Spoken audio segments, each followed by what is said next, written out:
سرما کہتی ہے کیا تم کام کرنے سے انکار کر رہی ہو؟ سلجان کہتی ہے ہاں میں انکار کر رہی ہوں۔ سرما کہتی ہے تو پھر جاؤ اور اپنے بیٹے کو تلاش کرو، یا پھر پہاڑوں میں موجود اپنے شوہر کے پاس چلی جاؤ۔ یہ سن کر سلجان غصے میں آ جاتی ہے، لیکن البلگے اس کا بازو پکڑ لیتی ہے۔ اتنے میں قبیلے کا ڈھول بجتا ہے، سب لوگ اکٹھے ہونے لگتے ہیں۔ ارطغرل صاحب واپس قبیلے میں پہنچ گئے تھے۔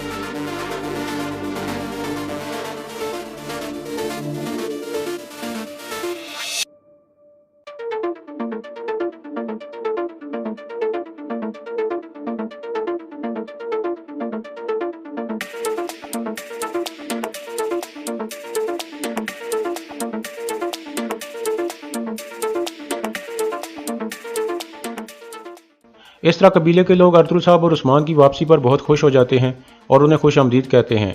آئمہ خاتون عثمان سے پوچھتی ہیں کیسے ہو تم میرے بہادر؟ عثمان کہتا ہے میرے بابا کی تلوار نے ان کے جال تباہ کر دیے دادی۔ پھر آئمہ خاتون اپنے بیٹے سے ملاقات کرتی ہیں اور خوش آمدید کہتی ہیں۔ پھر ارطغرل صاحب اپنے خیمے کے سامنے کھڑے آدمیوں کو دیکھ کر پوچھتے ہیں یہ یہاں کیوں کھڑے ہیں والدہ؟ یہ سن کر سلجان کہتی ہے بے بولت نے ہمیں اندر داخل ہونے سے روک دیا ہے سردار۔ جب سے وہ سردار اعلیٰ بنا ہے اس نے ہمارے اوپر ہر طرح کا ظلم کیا ہے، اور اس کی بہنوں نے بھی۔ ارطغرل صاحب تھوڑی دیر سوچنے کے بعد مرکزی خیمے کی طرف چل پڑتے ہیں۔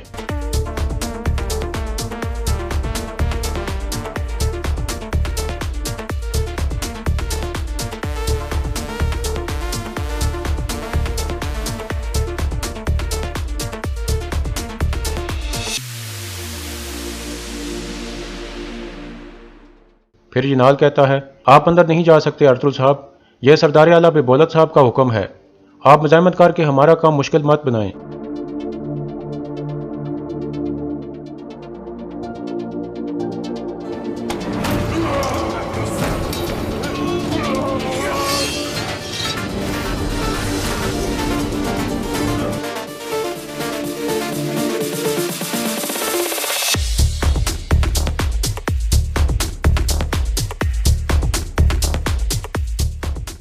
اس طرح ارطغرل صاحب اور ان کے ساتھی بے بولت کے تمام آدمیوں کو قابو کر لیتے ہیں۔ پھر ارطغرل صاحب جنال کو کہتے ہیں مجھے کسی کے حکم کی کوئی پرواہ نہیں ہے، اگر تم نے مزید مزاحمت کی تو میں تمہارا سر بھی اتار دوں گا، یہ جان لو۔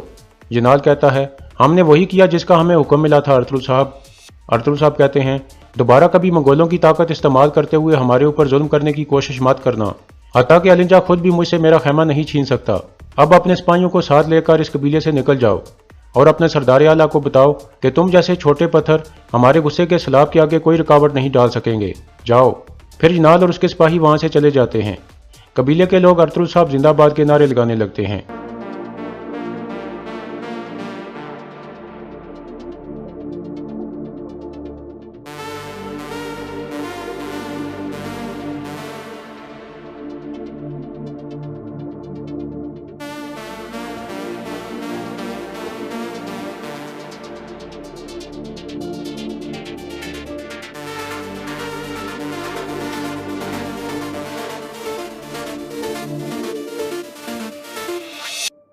پھر سلجان کہتی ہے سردار اللہ کا شکر ہے کہ آپ اور عثمان واپس آ گئے ہیں، لیکن سلیمان کہیں نہیں مل رہا۔ ارطغرل صاحب کہتے ہیں آپ سکون رکھو، سلیمان محفوظ ہے۔ یہ سن کر سلجان اور آئمہ خاتون بہت خوش ہو جاتی ہیں۔ اس کے بعد رات کا وقت ہو جاتا ہے۔ ارطغرل صاحب نے اپنے خیمے میں قبیلے کے خاص لوگوں کو اکٹھا کیا ہوا تھا اور ایک موسیقی والے آدمی کو بھی بلایا ہوا تھا۔ پھر ارطغرل صاحب اسے کہتے ہیں چلو شروع ہو جاؤ، تاکہ پوری دنیا یہ جان لے کہ ہم کبھی بھی نہیں رکیں گے اور نہ ہی خاموش ہوں گے۔ یہ سن کر وہ آدمی ایک جوشیلا نغمہ گانے لگتا ہے جس سے سب لطف اندوز ہوتے ہیں۔ اس کے بعد ارطغرل صاحب کہتے ہیں ہم اپنی جدوجہد جاری رکھیں گے، کیونکہ ہم ان بہادر آدمیوں کے بیٹے ہیں جن کے خیمے اور جھنڈے آسمان اور سورج تھے۔ ہمارے پیچھے ہزاروں سالوں کی شاندار تاریخ ہے، ہم اپنے ہر قدم پر ظالموں کے سر کچلیں گے۔ پھر ارطغرل صاحب کھڑے ہو کر کہتے ہیں ہم کبھی ہتھیار نہیں ڈالیں گے، ہم کبھی ہار نہیں مانیں گے اور ہم پیچھے نہیں ہٹیں گے۔ اگر ہم نے کمزوری دکھائی تو ہم اپنی ہی تلوار سے کٹ جائیں۔ پھر وہ سب پرجوش نعرے لگانے لگتے ہیں۔